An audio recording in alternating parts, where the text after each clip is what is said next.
अरे रिन्नी बहू, तेरे फूफा ससुर आ रहे हैं। घर को फिर से चमका दे, दूध को फाड़ कर रसगुल्ला बना ले, और हाँ, आरती की थाली तैयार रखना। रिन्नी सर पर हाथ रख लेती है। क्या बात है माँ जी, अब तो बुआ जी की शादी को 30 साल हो गए, लेकिन फूफा जी की खातिरदारी तो ऐसे होती है जैसे। अरे बहू, तुझसे ज्यादा तो मैं परेशान हूँ, लेकिन करूँ भी तो क्या। तेरे ससुर जी से उनकी माँ मरते वक्त यही मांग गई थी कि कुछ भी हो, उनके दामाद की खातिरदारी हमेशा रहनी चाहिए। तो बेटा। हाँ हाँ ठीक है माँ जी, मैं अभी जाकर इंतजाम करती हूँ। थोड़ी देर में एक छोटी सी हाइट का पतला सा आदमी घर के अंदर आता है। अरे नहीं नहीं, कुछ नहीं चाहिए हम लोगों को, घर में मेहमान आने वाले, भागो यहाँ से निकलो। अरे क्या बदतमीजी है, घर के किसी बड़े को बुलाओ। तभी वहाँ रिन्नी बहू आ जाती है। अरे फूफा जी आप आइए आइए, ये नौकरानी है घर की, इसे कुछ पता नहीं। अरे कैसे पता नहीं, घर पर काम पर रखा था तो परिवार वालों की फोटो नहीं दिखाई थी एल्बम में। अरे लो जी, अब हम एल्बम में फोटो क्यों देखे, काम करे कि रिश्तेदारी का पावर पॉइंट बनाए, हैं? बताओ तो जरा। तभी रिन्नी की सास आ जाती है। अरे बहुत बोलती है ये, अरे चुप हो जा यहाँ से। रिन्नी, आरती की थाली लिया, फूफा जी की आरती उतार ले। अब क्या, जितना उतारना था नौकरानी को आगे रखकर उतार ही दिया ना। न जाने किस घड़ी में इस घर की बेटी से ब्याह कर लिया, न माँ को सहूर था न ही भाभी को। माफ करिए जी, मैं अभी आई। किसी तरह घर के सभी सदस्य मिलकर फूफा जी को समझाते हैं, माफी मांगते हैं और मिन्नतों के बाद। तो जीजा जी कैसे आना हुआ? बहन बता रही थी कोई खास काम है। वैसे तुम लोगों से क्या खास काम हो सकता है, खास काम तो खास लोगों से होता है, और तुम लोग ठहरे आम इंसान। रिन्नी पति की तरफ देखती है। पति उसे शांत रहने को कहता है। वैसे फूफा जी, मैंने बेटे की शादी तय कर दी है, शादी की तैयारी रखिएगा। अच्छा, क्या तैयारी करनी है? देखो पैसे वैसे चाहिए तो अभी बता दो, वैसे भी ससुराल इतना फक्कड़ रहा है कि बस पूछो मत। रिन्नी को आ जाता है गुस्सा। इज्जत जो आपको महाराज की तरह दे, वो ससुराल फक्कड़ कहाँ फूफा जी, और पैसे की जरूरत नहीं है, बस आप और बुआ जी आ जाइए, यही सम्मान होगा। आ जाएंगे, लेकिन कौन है लड़की वाले? और हाँ, मेरे जैसे ससुराल में शादी तो नहीं कर दी। अरे जीवन भर बीवी को तौर तरीके ही सिखाते रह गए। देख लो, लड़की के बाप से बात कर लो, क्या क्या दे रहे हैं।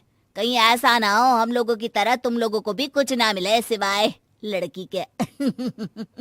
सभी को फूफा की बात पर गुस्सा आता है, लेकिन करते भी तो क्या, मरी माँ की आखिरी ख्वाहिश को मानकर शांत रहते हैं। उनके जाने के बाद मैंने जीवन में ऐसा आदमी नहीं देखा, कुछ नहीं होता था इन लोगों के पास। बाबूजी ने बिजनेस शुरू करवाया, पैसे देकर घर खरीदवाया, बिजनेस का गुण सिखाया, और आज अपने ससुराल को भला बुरा बोल रहा है। पर माँ, बुआ कुछ क्यों नहीं कहती? उन्हें तो स्टैंड लेना चाहिए ना अपने मायके के लिए। अरे क्या करे वो बेचारी, जब से शादी हुई है उसकी तो किसी ने सुनी ही नहीं। बस घर का काम और पति की हाँ पर हाँ। कभी माँ बाप ने सिखाया ही नहीं कि अपने हक के लिए खड़े हो। रिन्नी और सास के बीच आई गई हो जाती है कि एक रोज रिन्नी के ससुर जी कहते हैं, अरे क्या क्या तैयारियां चल रही है शादी की? वो क्या है ना, कमला बुआ आ रही है, फोन आया था। क्या फूफा जी भी आ रहे हैं साथ में? वैसे भी आज हम लोग मेरे बेटे के होने वाले ससुराल जा रहे हैं। माँ, तुम बुआ को देख लेना, मैं और रिन्नी तो नहीं होंगे, हमारा जाना जरूरी है। अरे क्या पता बेटा, लेकिन अगर वो साथ आए तेरी बुआ के तो घर पर तो बवाल मचा देंगे। बेटा करता भी तो क्या, नहीं गया अपने बेटे के ससुराल और माता पिता के साथ बैठकर बुआ और फूफा जी का इंतजार कर रहा था कि तभी बुआ आती है। अरे वाह मेरी बहना, बड़े दिन बाद आई। हाँ हाँ कमला दीदी, आपके पतिदेव तो आए थे, आप भी साथ आ जाती। क्या हो गया, दोनों साथ घूमते नहीं है क्या? भाभी, वो आपने अपने पोते की शादी तय कर दी है ना, तो उसके लिए ही भेजे थे ये हमको। पर बुआ जी, हम लोगों को तो किसी भी चीज की जरूरत नहीं है, बेटे की शादी है, हाँ आप लोगों का आशीर्वाद चाहिए बस। भाभी की बात सुनकर बुआ की आंख में आंसू आ जाते हैं। अरे दीदी, मायके आई हैं, खुश होइए। बिटिया मायके आकर फ्री होती है, और आप हैं कि मन में भार ली हुई है। क्या हो गया बताइए? अरे क्या बताऊं भाभी, इन्होंने ही भेजा है, बोला है आप लोगों को साफ साफ बोल दूं कि शादी में ससुराल की तरफ से इनको सोने की चेन और 5,000 रुपये का चढ़ावा लड़की वालों से बोल कर दिलवा दे। नहीं तो ये शादी में नहीं आएंगे। मुझे भी धमकाया है कि नहीं तो मुझे अकेले ही भेज देंगे। और ये क्या बात होती है बेटा, हम लोगों ने तो किसी भी तरह के लेन देन के लिए मना कर दिया है। लड़की अच्छी है और उनकी माता पिता इतने सक्षम नहीं है।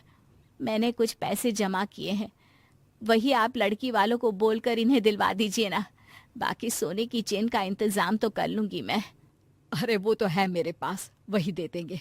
रिन्नी बहू, जाकर सुनार के यहाँ से पॉलिश करवा लेना या तुड़वा कर नई ले लेना।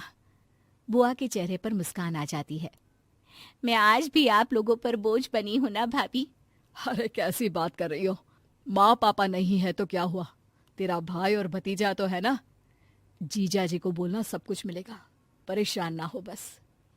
शादी वाले दिन लड़की के पिता कहते हैं, ये लीजिए भाई साहब, ये पैसे और सोने की चेन। वैसे आप लोगों की औकात क्या इतना ही देने की है? और क्या क्या दे रहे हैं आप लोग दहेज में? या आपकी शादी भी ऐसे ही हो रही है जैसे मेरी हुई थी, फक्कड़? नहीं नहीं भाई साहब, हम लोगों को बिल्कुल लालची लोग नहीं मिले। बहुत ही समझदार हैं ये लोग, लड़की को ही दहेज मानते हैं। लेन देन के नाम पर भी सिर्फ यही लिया है जो आपके हाथ में है। हम तो खुश नसीब है कि हम लोगों को कोई मांगने वाला नहीं, ससुराल के कंधे पर रहने वाला दामाद नहीं, बल्कि अपने बल पर अपनी बीवी को संभाल लेने वाला दामाद मिला है।